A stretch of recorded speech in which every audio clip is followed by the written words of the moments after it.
silamɛw ni ɲɔgɔn cɛ Mali jamana kɔnɔna na o de ye Mali silamɛw ka tɔnba Haut Conseil Islamique du Mali maaw u ka kunnafonidi kɛnɛ sigikun ye kunnafonidi kɛnɛ min sigir'u fɛ ka bɛn ni bi tarata sɔgɔmada ye mars kalo tile 3 san 2026 ni ne ye bi bakuruba kunnafoni wɛrɛ mina sɔrɔ ka fara min kan k'u kɔnɔ kuma walawala ye sɔɔni aw dangana.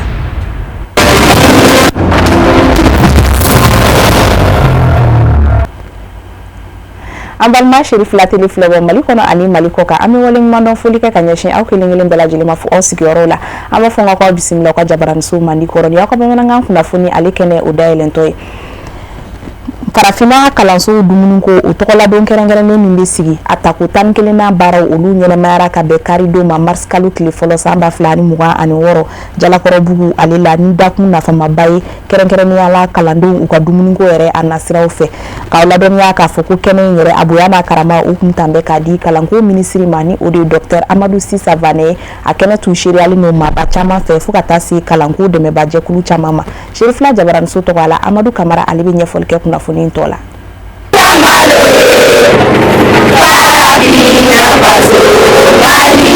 Marsi kalo tile gale ale ye don kɛrɛnkɛrɛnnen min sigira sen kan ka ɲɛsin kalandenw ka dumuniko ma kalansow kɔnɔ n'an b'a wele ko cantine scolaire wagati don maa minnu da bɛ kalanko la n'o dɔ bɛ tali kɛ ekɔli karamɔgɔ jamana ɲɛmɔgɔ hakaja fo ka se dɛmɛbagajɛkulu ma bɛɛ lajɛlen se ka sigi kɛnɛ kelen kɔnɔ ka hakili jagabɔ ɲɔgɔn fɛ ka ɲɛsin denmisɛnninw ka baloko ɲuman ma kalanso kɔnɔ min bɛ kɛ sababu ye ka se k'u hakili jidi ka bɛn ni kalan faamuyaliko ɲuman ye. Nisɔndiyalen dɔ de ka nin kɛnɛ in kan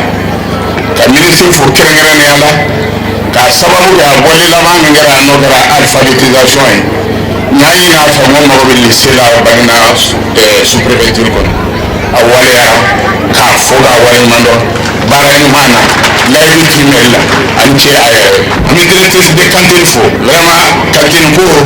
an bɛ se k'a fɔ an ka commune a sɛwara la ekɔliso min b'an fɛ yan nɔ u tɛ se ka labɔli kɛ cogo si la mɔgɔ caman dun bɛ bɔ Bamakɔ ka na gɛlɛya de b'i na n'i dun nana o gɛlɛya kɔnɔ a ka gɛlɛn i ka se ka dumuni tobi ka bɛn ka taa baarayɔrɔ la donc cantine ye fɛn ɲumanba ye anw fɛ yan nɔ mais halisa k'a ɲini directrice de la cantine fɛ école na 7 ɲɔgɔn bɛ yen nɔ mun ma cantine bénéficier 27 na ni 7 dɔrɔn tora déjà progrès kɛra mais k'a ɲini n'a sera o ni 7 minɛ fara kan a bɛ kɛ fɛn ɲuman ye an ma. Jateminɛw bɛɛ lajɛlen y'a yira k'a fɔ ko denmisɛnnin minnu bɛ dumuni ɲuman sɔrɔ kalanso la ko olu hakili ka di wa olu bɛ jɔyɔrɔba sɔrɔ kalanso la ɲɔgɔndan kumaw o hakilina in faamuyana Mali ɲɛmaaw fɛ ka bɛn ni marsi kalo tile gale ye ka ɲɛsin kalandenw ka baloko ɲuman ma kalansow kɔnɔna na. Nin dilen filɛ nin ye kalandenw ma kalanso la n'an bɛ o tɔgɔla don min na n'o ye 1 mars ye ka bɛn bi dimanche ma o la an b'a fɔ n'i ye denmisɛnnin dɔw nafa o ye kɛlen ka hakili jafura de d'a ma denmisɛnnin si tɛ yen ko min dara hakili goya kama nka fɛn dɔ de bɛ waleya la ne b'a hakili goya n'o fɛn fɔlɔ ye ko dɔ ye denmisɛnnin mana kɔnɔ fa dɔrɔn i b'a ye a hakili bɛ dayɛlɛ o la i b'a ye k'a fɔ an ye nafa sɔrɔ la kɔnɔfa minnu bɛ o di an ma denmisɛnninw hakili dayɛlɛ la ni mɔgɔ minnu ye jateminɛ kɛ o bɛɛ fɔlɔ tɛ sɔrɔ yan nka i b'a ye k'a fɔ ɲɛta minnu kɛra kalandenw fɛ kalanyɔrɔ la a donnen don yɔrɔ la yɔrɔ minnu ni a dɔnni ka kan an bɛ se k'a bɛɛ walawala nin yɔrɔ la. Minisiri min ka baara ɲɛsinnen bɛ kalanko ma Mali jamana kɔnɔ a ka dantigɛliw senfɛ a sinsira kosɛbɛ waleya minnu bɛ kɛ sababu ye ka denmisɛnninw ka baloko k'a k'u bɛɛ lajɛlen jalatigɛ ka bɛn ni laɲiniw sabatiliko ɲuman ye kɛrɛnkɛrɛnnenya la cantine scolaire o matarafali kalansow kɔnɔna na. Dɔw kɛlen de kama denmisɛnninw bɛ to ekɔli la cogo min n'i y'a mɛn i taara ekɔli la fɛn de b'i kɔnɔ n'i y'a mɛn i tora ekɔli la dumuni de b'i kɔnɔ dumuni min bɛ di ekɔli kɔnɔ a di denmisɛnninw ma k'u dɛmɛ u ka kɔntine u ka kalan na u ka to ekɔli la o journée de bi ye 1er mars Afrique dugu caman jamana caman a bɛ célébrer bi an nana ani autorité locale maire yɛrɛ bɛ n kɛrɛfɛ yan ani gestion scolaire ala n y'an sigi ka ko la se ɲɔgɔn ma Mali bɛ baara caman de kɛ nin secteur in na ka dumuni wɛrɛ bila ekɔlisow la 1823 cantine scolaire o de ye Mali ye o de bila. An maaw la dɔnniya k'a fɔ ko san o san marisi kalo tile fɔlɔ o talen bɛ ka ɲɛsin journée africaine de l'alimentation scolaire ma wagati don hakili jagabaw bɛ kɛ kɛnɛ min kan ka ɲɛsin fɛlɛ ni dabaliw ma minnu bɛ kɛ sababu ye ka denmisɛnw ka baloko ɲuman sabati kalansow kɔnɔna na ka bɛn ni jamana ɲɛmaaw ka laɲini ye a ka kan denmisɛn bɛɛ lajɛlen ka se ka balo sɔrɔ kalansow kɔnɔ yaasa a ye se ka kalan faamu cogo min na ɲinan ta in n'a kɛra jalakɔrɔbugukaw fɛ yen nɔ a baaraw sɛbɛkɔrɔ jidira ka sanga ni maabaw caman yeli kɛnɛ kɔnɔ baaraw ka sɔrɔ ka kuncɛ ni dala dumunifɛnw duman minnu tun bɛ kɛnɛ kɔnɔ ale ni seko ni dɔnko tigilama isa bamba ka fɔli dumanw minnu ye jama sɛbɛkɔrɔ nisɔndiya. kunnafoni nasira wɛrɛw fɛ i n'a fɔ an tun y'a kula sɔn bakuruba kunnafoni ale kɔnɔna na cogoya min na sisan kelenya ani kanbɛ mali alisilamɛw ni ɲɔgɔn cɛ o de tun ye mali silamɛw ka tɔnba ko conseil islamique du mali ma u ka kunnafonidi kɛnɛ a sigi kunba ye kɛnɛ in yɛrɛ sigira ka bɛn ni tarata ye mars kalo tile 3 sanba 2026 kɛrɛnkɛrɛnnenya la ko conseil islamique du mali a misiri sanuman kɔnɔna na bamakɔ AC 2000 la chef fila jabaraniso tɔgɔ la an ka ciden minnu tun b'a kɛnɛ kan o ye alhamidu badini ka fara a ka jatala bubakar tarawele kan.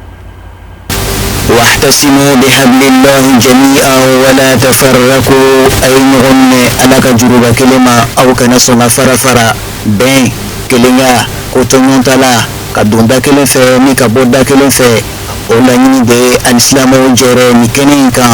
كاكيني أو كونسي إسلامي دي مالي أو كويلي مالي الإسلام دينا سوبا كلمة كويلي كجو بولودا بين أبسي سباتي الإسلام ويردمان نغم تلا تابولو مابو تابولو لا kuntilena mabo kuntilenana hakaja bɛn ani kotoɲuntala o bɛ se sabati jamanadenw ni cɛla cogo min. tɔnba fɛn o fɛn bɛ mali la nin kumakan min bɛ ka fɔ bi n'ala taala sɔnna o bɛɛ lajɛlen ka kumakan don o bɛɛ lajɛlen participera nin ko in na parce que koba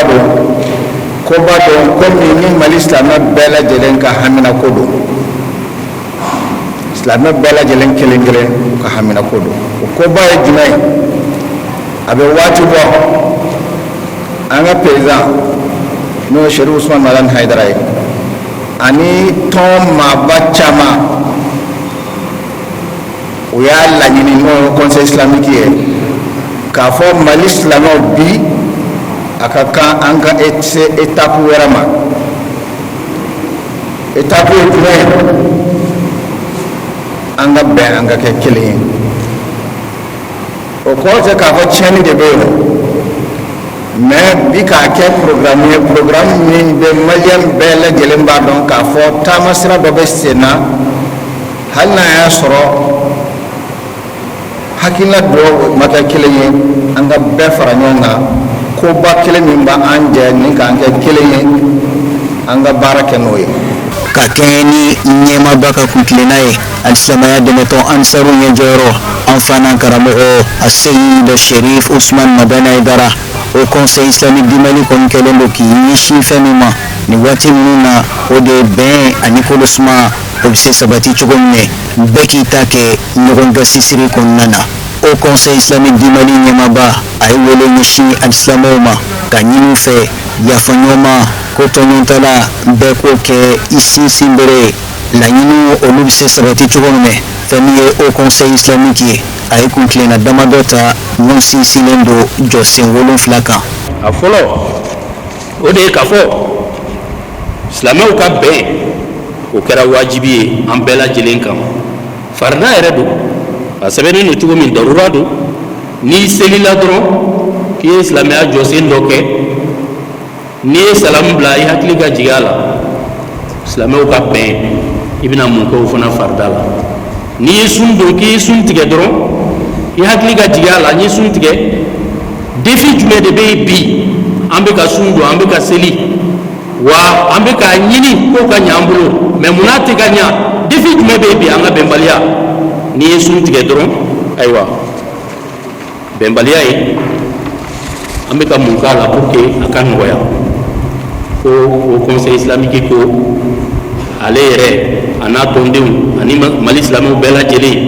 silamɛw ka bɛn silamɛw ka kelenya fo an k'a dɔn k'a fɔ k'o kɛra fɛn ye fɛn min ye darura ye n'a wajibiyalen don n'an bɛɛ lajɛlen kan ka baara kɛ ni a ye mali kɔnɔ ani Mali yɛrɛ ka keleya malidenw ka keleya yaasa n'o keleya in sabatira o bɛ se k'a to an k'an jɔ fɛn minnu bɛ yen bi n'o ye menaces ye n'o ye défis ye ka ɲɛsin silamɛya ma ani silamɛw ma Mali kɔnɔna la an bɛ se k'an jɔ o ɲɛ an tɛ se k'an jɔ o ɲɛ n'an fara-faralen don pour que an ka se k'an jɔ o ɲɛ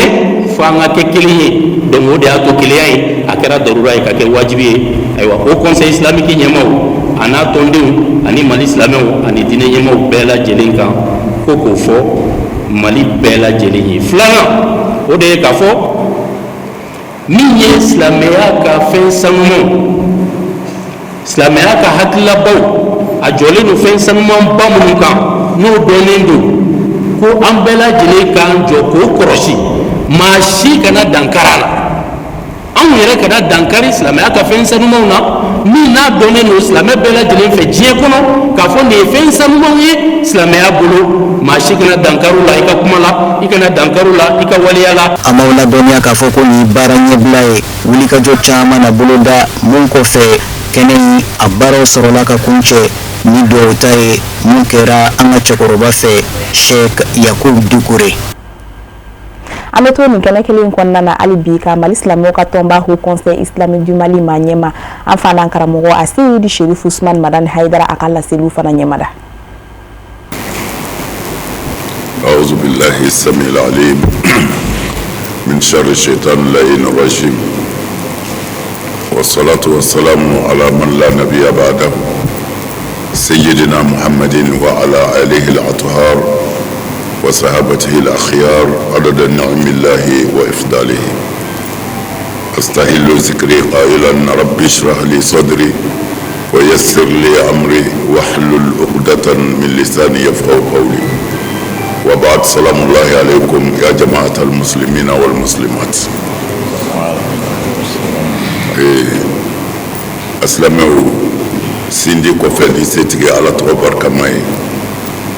أني أنصلي لكم أن أكربك محمد صلى الله عليه وسلم كصلي أصود مسلم مونكا كصلي أصحاب مونكا أمبي نسيك كنا مينكا أمبي أنيشيني فولي ani kanu ani bonya ani karama ka ɲɛsin Mali silamɛ bɛɛ ma ka ɲɛsin diɲɛ silamɛ bɛɛ ma ka ɲini Ala fɛ an sigira hɛrɛ la Ala ka an wuli hɛrɛ la comme an balimakɛ ani kɔntaw ale bɔra ka kuma sisan bɛn kɛra fɛn minnu kan ale dasera o ma ne ka kuma kɔni ye foli de ye dɔrɔn ka lase bɛɛ lajɛlen ma sinon sigi kun ye min ye an karamɔgɔ y'a fɔ kaban fosi tɛ n filila o ye tiɲɛ ye nka an tɛ se ka bɔ fili kɔnɔ bilen Ala k'an kisi o ma sitanɛ donyɔrɔ ka misɛn kosɛbɛ mɔgɔya la o de la o conseil y'a ɲini an k'a lajɛ mɔgɔ minnu n'u mago bɛ Ala la n'u bɛ Ala fɛ n'an bɛ siran an dayɔrɔ ɲɛ lahara an ka fɛn dɔ bila an ɲɛ yan'an ka bɔ yan an sera an ma se a ka kɛ Ala ɲɛna ko anw y'a kɛ o de kɛra an b'a lajɛ silamɛw bɛ se ka don da kelen fɛ ka bɔ da kelen fɛ cogo min na fɛn minnu tɛmɛna silamɛw ni ɲɔgɔn cɛ ni dɔ ye dɔ dekun an ka yafa ɲɔgɔn ma Ala yɛrɛ ɲɛda kama an bɛ Ala min wele an kungo la yan ani an bɛ segin Ala min ma dɛsɛ kɔnɔ alors bɛn kɛra kan diinɛ taabolo fɛn o fɛn bɛ yan ni o ye Alabato sira dɔ ye minnu dɔnnen don an ka bɛɛ fara ɲɔgɔn kan an ka jɛ ka kuma kabako min bɛ ko in na se ma kɛ mɔgɔ si ma fo bɛɛ ko ne kun labɛnnen bɛ ko Ala ka nin don yira n na an taara sunnamɔgɔw fɛ yen olu ka ɲɛmɔgɔyaso y'a yira olu tun bɛ Ala deli fɛn min na o ka kɛ u balolen ko kun ye nin de ye an taara sufi mɔgɔw fɛ yen olu segira nin kuma kelen de kan an taara yɔrɔ o yɔrɔ bɛɛ ko nin ye kunnadiya de ye ala ye nin kɛ an balolen ɲɛna kumana sisan weleda min bɛ yen o de ye k'a ɲini silamɛ bɛɛ fɛ k'a ɲini maliyɛn bɛɛ fɛ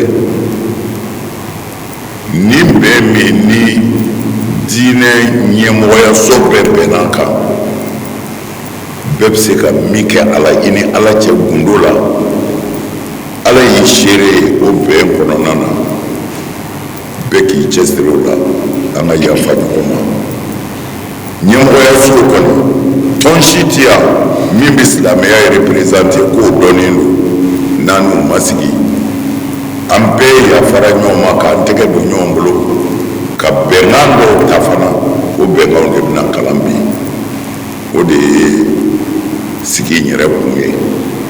kumana nin kɛnɛ in kan an b'a ɲini an baden bɛɛ fɛ an ka yafa ɲɔgɔn ma silamɛya diinɛ o ti bi ye dɛ kabini kunu bɛɛ n'i ta fa dɔn a la mɛ a bɛɛ ju ye ju kelen ye nka bolow faralen don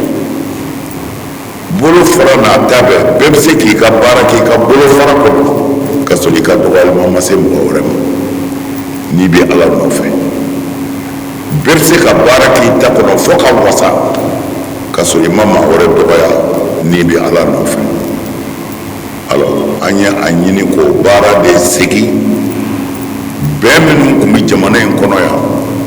kelenya minnu tun bɛ yan minnu ye kɔrɔbalenw ye nin ye sisan ko de ye n'o tɛ kɔrɔbalen minnu bɛ yan minnu ye si dɔɔni sɔrɔ an bɛɛ balola ɲɔgɔn kan yan san 40 kɔnɔ bonya ni karama de b'a ni ɲɔgɔn cɛ hali kuma kelen kelen n'an bɛ to ka ɲɔgɔn gɛrɛ ko kelen kelen kɛ mɛ n'an ye ɲɔgɔn ye dɔn an b'a fɔ a cɛ i ye n gɛrɛ o don dɛ an b'a tɛgɛ di ɲɔgɔn ma an bɛ dɔw gosi sama an bɛ tɛmɛ ni yɛlɛ ni nisɔndiya ye mɛ sisan dɔrɔn de kabako nana kɛ jamana kɔnɔ min ma kabakoya kosɛbɛ o la silamɛ bɛɛ ka bɛnkan na a ɲɛmɔgɔ bɛɛ bɛnna kan ka jate dɔw minɛ ka bɛnkan dɔw kɛ o kelenya bɛ se ka segin cogo min na ka sabati ni malidenw bɛ don da kelen fɛ ka bɔ da kelen fɛ janfo an bɛ jamana kɔnɔ waati gɛlɛn min na bɛn ye diyagoya anw silamɛw ma.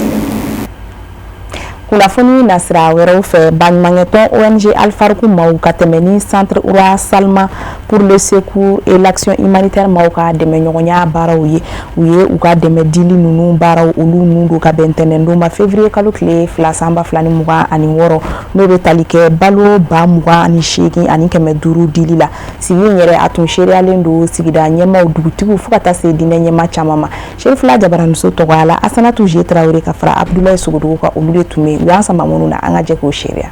baɲumankɛtɔn ONG Alfaruk ani a dɛmɛbaga jɛkulu kɛrɛnkɛrɛnnenya la centre Oura Salman Arabi Saoudite jamana kɔnɔ olu ka bolodi ɲɔgɔnma okumu de kɔnɔ ni hakilina in sigila sen kan hakilina min ɲɛsi dun ka fa sabatili la an ka jamana kɔnɔ o nasira de fɛ Bamako faaba kɔnɔ fo ka taga se an ka marabolo camanw de ma u kelen do ka ni dɛmɛdi in boloda dɛmɛ min bɛ tali kɛ balo sugaro tulu san o san ONG Alfaruk bɛ eta dɛmɛ eta mana wuli fɛn fɛn na u b'an kɛrɛfɛ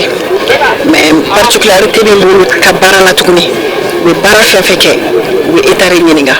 hali ciblage ni a kan ka di yɔrɔ minnu na u bɛ eta de b'o baara bɛɛ kɛ ɲɔgɔn fɛ ni zena ta nin bɛna di an y'a fɔ foyer 28 ani 500 Bamakɔ dɔrɔn tɛ dɛ région ninnu caman b'a la hali o yɛrɛ la u n'an ka service bɛ baara kɛ n b'a dɔn sunkalo ye hinɛ kalo ye u bɛ ka nin min kɛ ala k'u mɛn kɛli la mɔgɔ mɔgɔ sera ka fitinin kɛ sunkalo la ka jamana ɲɛmɔgɔw dɛmɛ u bɛɛ ni ce ala ka sunkalo tɛmɛ ko ɲuman ala ka d'an bɛɛ lajɛlen ma. ni baɲumankɛ wale min filɛ nin ye n'a sigira sen kan ONG Alfaruk ale n'a dɛmɛbaga jɛkuluw ka bolodi ɲɔgɔnma hukumu kɔnɔ ani an ka jamana maa ɲɛmaaw ka kɔkɔrɔmadon hukumu kɔnɔ a jirala k'a fɔ ko a bɛ tali kɛ hakilina la min ni o sigira an ka jamana furancɛla fanga maa ɲɛmaaw fɛ sunkalo hukumu kɔnɔ ni k'o kɛ ɲɔgɔn dɛmɛ wale ye n'an b'a fɔ o ma ko sunkalo solidarité a jɔyɔrɔ ka bon muso cɛsabagatɔw fo ka taga se ala ye maa minnu garisigɛ don lujura la olu dɛmɛni ani kɔkɔrɔmadonni na. mɔgɔ bɛ dili kɛ an b'a bɛɛ fo nin kɛnɛ in kan mais kɛrɛnkɛrɛnnenya la minnu bɛ jɛ u n'an ka mɔgɔw ka baara kɛ k'a dɔn sɛgɛn bɛ minnu ma k'olu sugandi k'a d'olu ma ONG Alpharougu b'olu dɔw la donc an bɛ aw fo o la bénéficiaires fana an b'u fo bi alhamdulilayi a bɛ ka d'aw ma kunu aw m'a sɔrɔ wa sini mɔgɔ wɛrɛw de b'a sɔrɔ mais n'u m'a sɔrɔ bi a kana k'u ɲɛna ko ɲinan don jamana ɲɛmɔgɔ k'a daminɛ président de la transition na n'o ye général d'armée Assimi Goïta ye ka s'a ka premier ministre ma n'o ye général de division Abdoulaye Maïga ye gouvernement bɛɛ CNT mɔgɔw bɛɛ an bɛɛ hakilina tɛ dɔwɛrɛ ye maliden bɛɛ ka lafiya ani kɛnɛya sɔrɔ f'i sigiyɔrɔ la. Balimakɛ wale min filɛ nin ye a tago fɔlɔ baaraw de nun donna kɛrɛnkɛrɛnnenya la ni Bamakɔ komini fɔlɔ ani komini naaninan maaw sugantili ye maa minnu n'a ka kan ka bɔ o yɔrɔ kofɔlen ninnu na waleya don min fɔra ni ka wale ɲuman dɔn. U y'an dɛmɛ fɛn caman u y'an dɛmɛ duwaliw la ka ji lase mɔgɔw ma mais ka tila k'an ka denmisɛnninw dɛmɛ baarafɛnw na o ye jumɛn ye k'u former bolobabaara la couture la ani u bɛ se ka fɛnmisɛnnin minnu kɛ ka dɔ sɔrɔ u yɛrɛ ye walasa ka se ka bɔ nɔgɔ la u y'o bɛɛ lajɛlen kɛ an ka jamana ye an ka foli b'u ye kosɛbɛ. Alpharougu dɔnnibaa an b'a fo ale tɛ sɛgɛn a tɛ ɲina ale de jɔra muso cɛsabagatɔw jigiya kɔrɔ ka jɔ dɛsɛbagatɔw jigiya kɔrɔ ka jɔ yatimɛw jigiya kɔrɔ nin y'a san joli ye a tɛ sɛgɛn a tɛ ɲina an b'a ka ɲɛmɔgɔw fo n'a baarakɛla an b'u bɛɛ fo an bɛ Wura Salimani fo ala ko k'a ye misi kara yarati ta k'a di mɔgɔ ma ka sun tigɛ n'a ye k'a b'i sara kɛ udu kulu ye ala k'a n'aw sara n'i y'a ye k'i bɛ se ko la mɔgɔ de fana b'i kɔ n'i ye mɔgɔw wele n'a ma nin jaabi i bɛ jɔ i yɛrɛ ma vraiment an bɛ bɛɛ fo bénéficiaire an b'a yɛrɛ fo i bɛ bɛɛ wele a tɛ de ka jaabi lamɛn an b'aw fo ka wale ɲuman dɔn ala ka caman d'aw ma a fana ka caman di fantanw ma. K'aw ladɔnniya k'a fɔ ko Bamakɔ faaba kɔfɛ ONG Alpharougu n'ale ka wulikajɔw bɛ ɲɛsin ni baara n'u ɲɔgɔnnaw ma a tɛna dan o dɔrɔn ma sabula a bɔɲɔgɔnko bolo dalen don marabolo fan caman de la baara ninnu na kumabaw kɛra balo ninnu tali ye ka di maaw ma. hali bi an bɛ to sunkalo ale hukumu kɔnɔna na alisilamɛya dɛmɛtɔn ansaru ɲɛjɔyɔrɔ furumuso ɲuman an b'a madame Haidara tanti Fatumata Traore a ye jamajɛ suntigɛba labɛn kɛrɛnkɛrɛnnenya la k'o ta k'o ɲɛsin alisilamɛw ma Muntugula dugu o kɔnɔna na ka bɛn kari don ma mars kalo tile gale san 2026 nin kɛnɛ in yɛrɛ a bɛ sigi a fɛ yaasa ka se ka dɛmɛɲɔgɔnya de sinsin ani a ka hinɛ ni makari ka ɲɛsin silamɛw ma ni sunkalo kalo barikama ye ale hukumu kɔnɔna na Sherifula Jabaramuso tɔgɔ Alasamahira Sanogo ale bɛ walawalali kɛ kunnafoni tɔ la. damakasikan baaraw tɛmɛnen kɔfɛ sunkalo ye kalo ye min kɔnɔna na ɲɔgɔn dɛmɛ kan ka cari ka sanga ni o de ye an b'a Haidara tanti Fatumata Traore a ye a ka laada talen dɔ tiimɛ ka sanga ni jamajɛ suntigɛ belebele in labɛnnen ye a fɛ Bani ka foro kɔnɔ Muntugulakaw fɛ. Tani kɔni ta dan t'o la a baraji dan t'a la a b'a la san caman an bɛ ala deli karamɔgɔ mun kɛra nin sababu ɲuman ye ani tani yɛrɛ ala ka sija ni kɛnɛya d'u ma ala ka labɔnko ɲuman d'u ma a dɔrɔmɛ bɔra nafolo mun na ala k'a jidi ala k'o si ni kɛnɛya d'u ma ka labɔnko ɲuman d'u ma kuma ma nɔgɔ ne ma tani kɔni ba a y'a se kɛ silamɛya in na de baraji mun b'a la n b'a fɔ bɛɛ ni a se kɛra mun ye seko yɛrɛ tɛ hali ni ciga de b'i bolo k'a di mɔgɔ ma hali maraba ciga k'a fɔ i sun tigɛ na hali tamaro feere an b'a mɛn an karamɔgɔ la cogo min ko barajiba don hali ji duuru la n'a se b'i ye a di mɔgɔ ma a k'a sun tigɛ n'a ye barajiba de b'a la. I n'a fɔ san tɔw la tanti Fatumata Traore ka ni jamajɛ suntigɛ Muntugulakaw fɛ Bani ka foro kɔnɔ a baaraw seereya la alisilamɛw fɛ ka bɔ diɲɛ fan caman fɛ jango ka se ka na kɛ seereya ye a la ni min bɛ nɔfɛ tugu kɛ ni a ɲɔgɔnnaw caman na min bɛ kɛ an b'a Haidara tanti Fatumata Traore fɛ. Tani ka suntigɛ biyama dugu bɛɛ nisɔndiyara denmisɛnninw nisɔndiyara mɔgɔkɔrɔbaw nisɔndiyara musomisɛnninw nisɔndiyara cɛw nisɔndiyara ala ka nin caya a bolo yarabi k'a dunbagaw kɛnɛ to a bɔra nafolo min na ala kana ban karamɔgɔ yɛrɛ ala k'a mɛn an ye wale ɲuman caman bɛ ka kɛ Mali kɔnɔ bi karamɔgɔ ka kuma in ye a sababuya ye dɛ ale de ye diɲɛ jira mɔgɔw la hɛrɛ b'a la bɔnɛ b'a la ale de y'a jira mɔgɔw na n'i ye dugu kɛlen ye ka nin girin kɛ tan nɔ bɛɛ bɛ ka sun tigɛ bɛɛ bɛ wale ɲumanw na karamɔgɔ de ye kɔ a kara dɛ ala k'a tugu a si la a ka denbaya ala k'a k'a sago ye yarabi ala kana an kɛ kɔmɔgɔ jugu ye ala kana jugu bɔ an na. Ka silamɛ kelen sun tigɛ o baraji ka bon dɔnnibaaw ka fɔ la kuma tɛ ka jamajɛ suntigɛla bɛɛ ka ɲɛsin jamakulu ma dan tɛ o baraji la o siratigɛ la alisilamɛw ye waleɲumandon kɔrɔfɔw caman ta ka ɲɛsin baara labɛnbaw ma o min san o san a bɛ ninkɔrɔ fiyɛ baara in na. an ba in a y'a bɔ nafolo min na ala k'a jidi yarabi ala k'a n'a jidi an ka cɛkɔrɔba n'o ye Sherif Usman Madani Haidara an bɛ dugawu kɛ a ye ani alisilamɛ bɛɛ lajɛlen Mali silamɛ bɛɛ lajɛlen yarabi baara min b'a bolo doni min b'a kan ala k'a fanga se yarabi ala k'a fanga se sunkalo halisa ala k'a tɔ timako ɲuman d'a ma. an karamɔgɔ Seydi Sherif Madani Haidara an bɛ dugawu k'a ye yarabi ala k'a mɛn ɲɛfɛ ala k'a mɛn ɲɛfɛ din kɛra ladigilikɛyɔrɔ ye kaban an yɛrɛ minnu b'a nɔfɛ yarabi ala k'an kɛ ladigilikɛla ɲuman ye ala k'an kɛ ladigilikɛla ɲuman ye nafolo min bɔra ka don nabi ala de b'a dɔn musaka min dɔnna na ala b'a dɔn k'a kɛ ni nisɔndiya ye k'a kɛ ni farifoni ye a kɛra liwajihila ala jatika kama o la an ka section bɛɛ tɔgɔ la an'an ka commune a tɔgɔ de Mudugula mara bɛɛ tɔgɔ la Adama Sanogo ka se section président ma Dumuya ko ka foli kɛ sirifula bɛɛ la vraiment mɔgɔw nisɔndiyara ka dugawu kɛ san wɛrɛ ta ala k'o yira fana na. o nisɔndiyali ye ka sanga ni hakilina in ye fo ka se baara tɛmɛcogo ɲuman ma maa caman ye a kɛ waati kɛrɛnkɛrɛnnen ye ka waleɲumandon kɔrɔfɔw ta ka ɲɛsin zamzamiyu ma o min kɛra baara in bɛɛ lajɛlen sababu ɲuman ye min ka sɔrɔ ka dugawu kɛ ani a ka denbaya bɛɛ lajɛlen ye. an ba n'o ye Seyidatu tanti Fatumata Tarawele Haidara a ka laada don san o san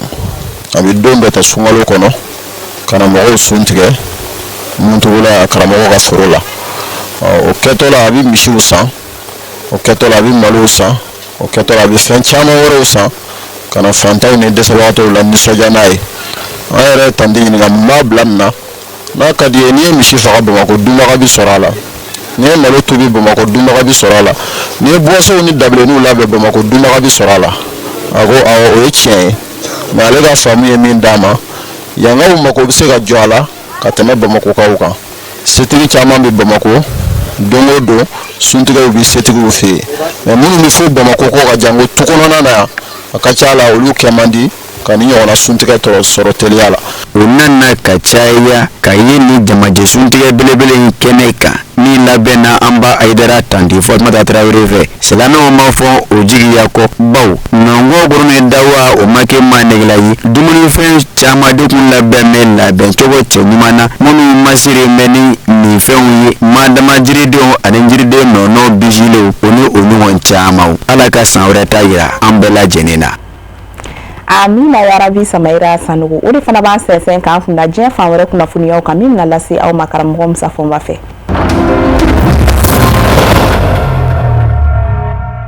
san 300 laban ninnu nɔ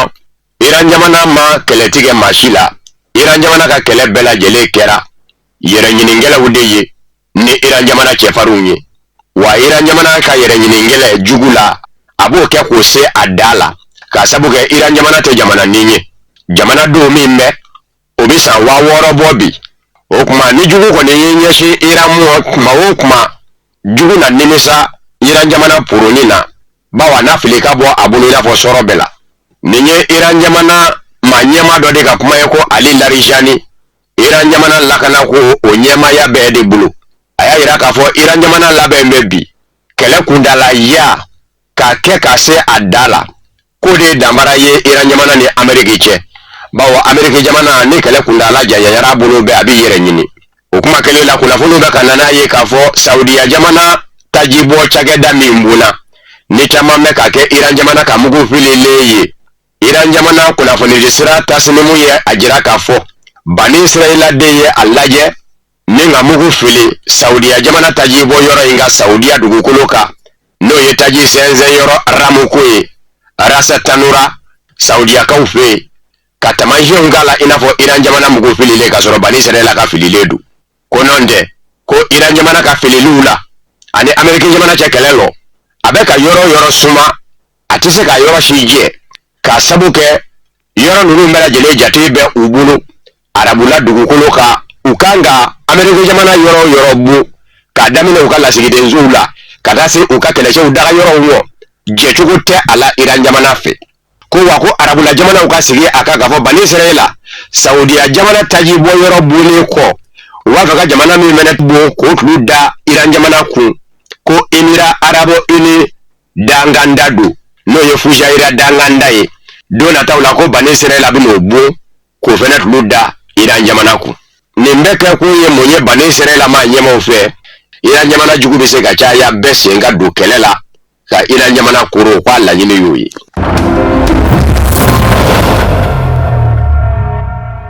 ma hagali juru chani ne chama meke hagali nanta fo Amerika ni Iran je kelelo odoye Alexander Mikhailov ye politiki ni surasiya nye do mangana du ale nyini ngale resila kuna fole de sirafe ako Amerika jamana tisegi sago ke Irana ni Iran jamana nyema yoru majie ni aye ko ba ko fo akashiro ngafo Iran jamana te Venezuela ye Iran jamana te bani Israel ye we nyini ngale tengo ala yala sigiga fo mino ngera Amerika jamana ni Iran jamana che donda ye munye oro ayajira gafo akashidon volo kafo kuma mena sigi gafo be sena Iran jamana buna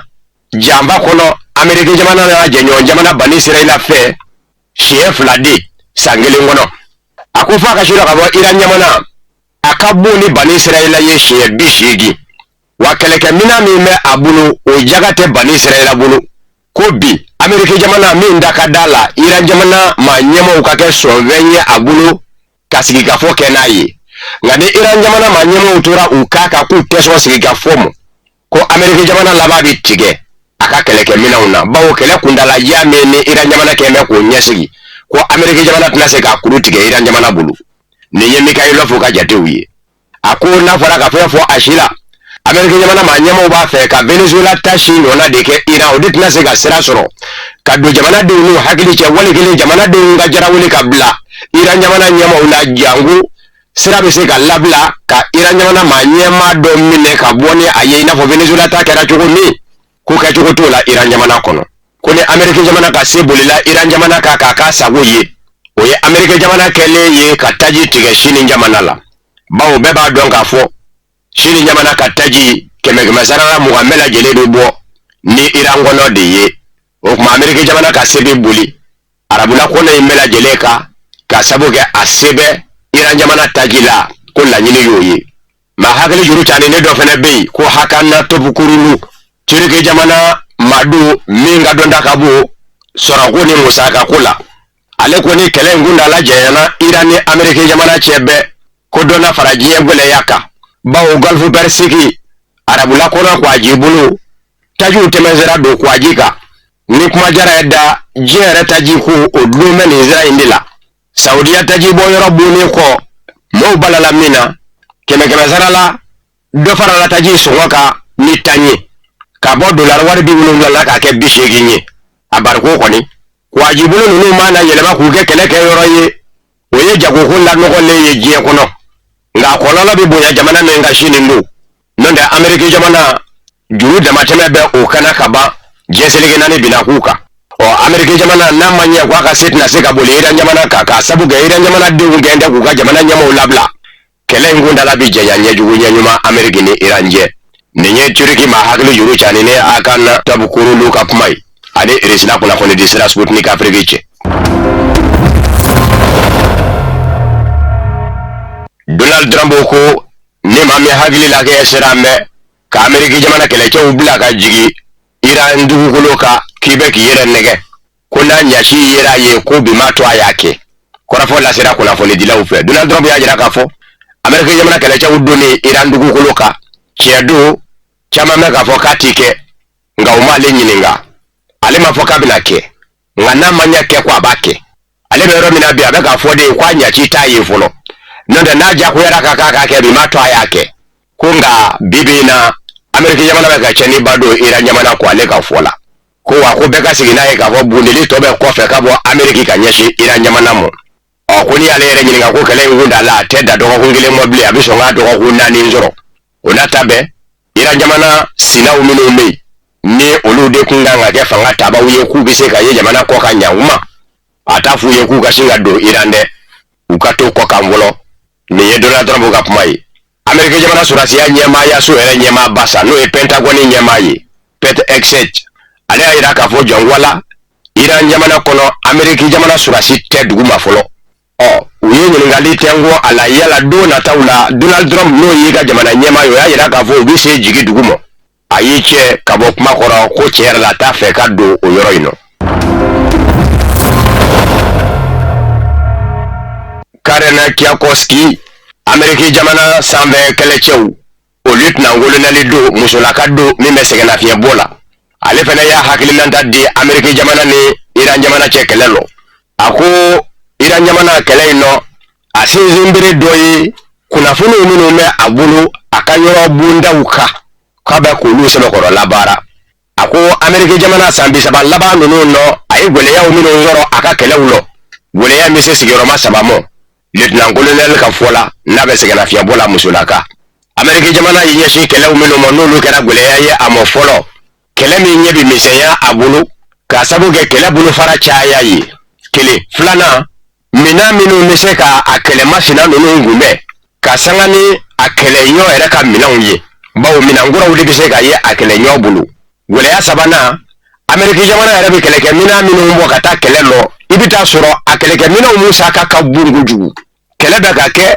nafolo bɛ ka tiɲɛ Ameriki jamana kun. A ko nin gwɛlɛya saba de ye Ameriki jamana sɔrɔ a ka san 30 laban kɛlɛw lɔ.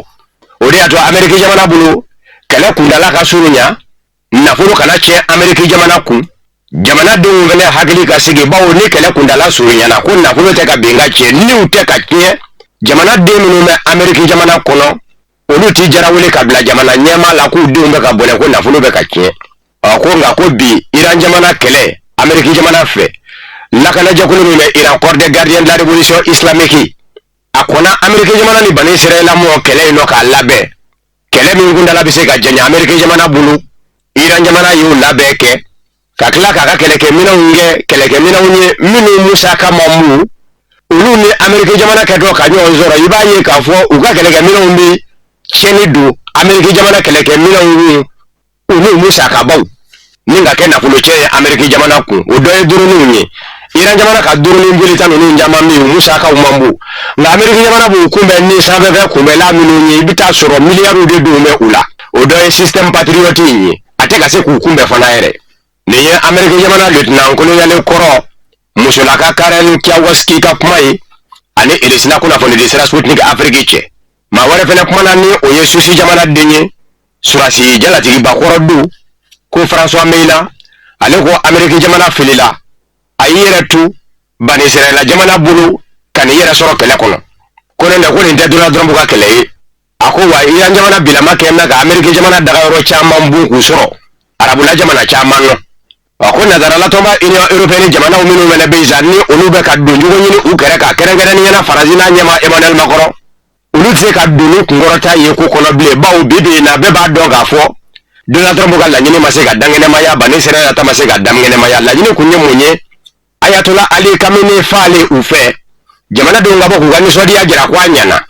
nka maaw b'a la min na Iran jamanadenw bɔra ka kasiden k'a fɔ Ayatollah faali ma bɛn u mɔ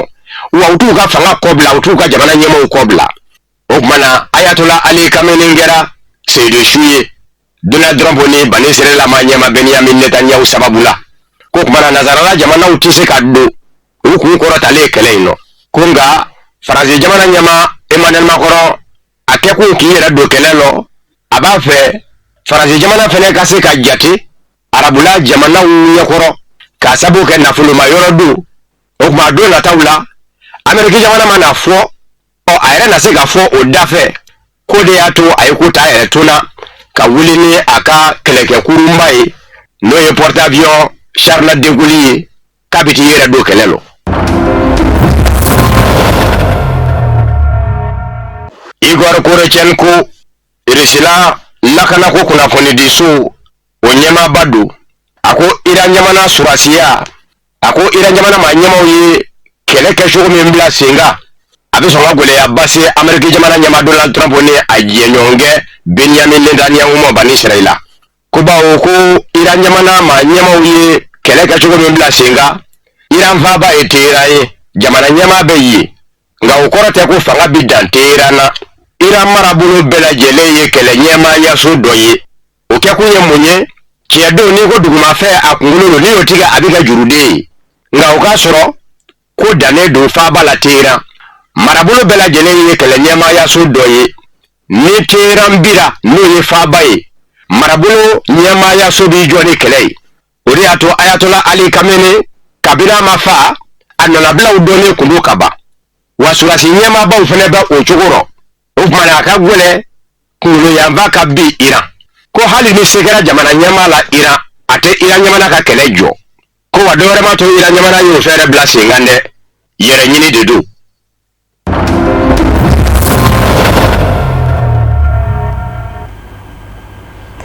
Nino fana be dansigikɛ bi bamanankan kunnafoni sɔrɔlenw na minnu sera ka labɛn kunnafoni diso ɲamaya so ka yamaruya kɔnɔ ka bɛn ni nin sanga in ye ka se ka u ta k'u da aw tulo kan an bɛ segin ko kura ka aw fɔ ka tulomajɔ a n'aw ka ɲɛmadali la n'ala ma basi ka na n'a ye diɲɛ kuma wɛrɛw yira an na aw ni ne an bɛ ɲɔgɔn sɔrɔ nin kɛnɛ kelen kan nin waati kelen na yan'olu cɛ aw kan bɛn ala ka su yɛrɛ d'an bɛɛ lajɛlen ma.